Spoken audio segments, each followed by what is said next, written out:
আজ বৌদ্ধ পূর্ণিমা, বৌদ্ধ ধর্মাবলম্বীদের সবচেয়ে বড় ধর্মীয় উৎসব।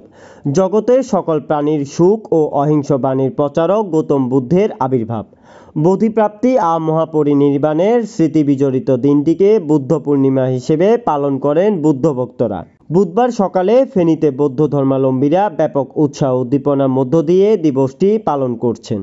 এই উপলক্ষে বুদ্ধ পূজা, প্রদীপ প্রজ্বলন, শান্তি শোভাযাত্রা, সমবেত প্রার্থনা, আলোচনা সভা, ধ্যান ও বুদ্ধ পূজা অনুষ্ঠিত হয়েছে। এছাড়াও মানবজাতির সর্বাঙ্গীন শান্তি ও মঙ্গল কামনায় বিশেষ প্রার্থনা আয়োজন করা হয়েছে।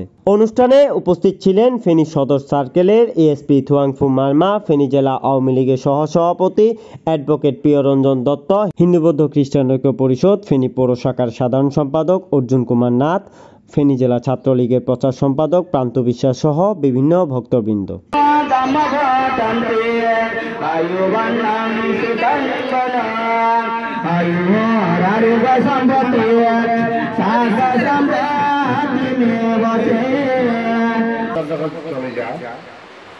তখন দেখা যায় যে যখন বলে তখন এটা ওইটা বিভিন্ন রকমের এই ধর্মটি কারণে ভালো লাগে। সবচেয়ে বড় যে কথাটি সবসময় আমি ছোটবেলা থেকে শুনে আসছি, এটা নৈতিক শিক্ষা, অহিংসাই পরম ধর্ম। হে অনন্তপূর্ণ করুণা গণ ধরণীতল কর কর্ম শূন্য জগৎ কলঙ্ক মুক্ত হোক। ধন্যবাদ। শান্তির বাণী ছড়িয়ে দেওয়ার জন্য আজকের বৌদ্ধ পূর্ণিমা শুভকামনা জানাই। তো ভবিষ্যতে যদি কোনো অনুষ্ঠানে কোনো ধরনের সহযোগিতা প্রয়োজন হয়, আমাদের জেলা ছাত্রলীগের পক্ষ থেকে আমাদের সর্বোচ্চ সহযোগিতা থাকবে। ধন্যবাদ।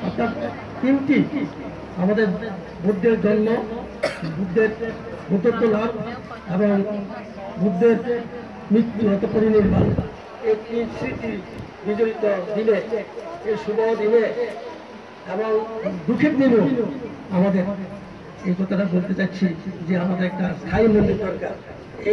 উপস্থিত হয়েছেন তাদের সকলের প্রতি কৃতজ্ঞতা জানাচ্ছি। আজকের এই গরমের দিনে আমরা বিস্তারিত আলোচনা বাড়াবো না, অল্প কিছুক্ষণের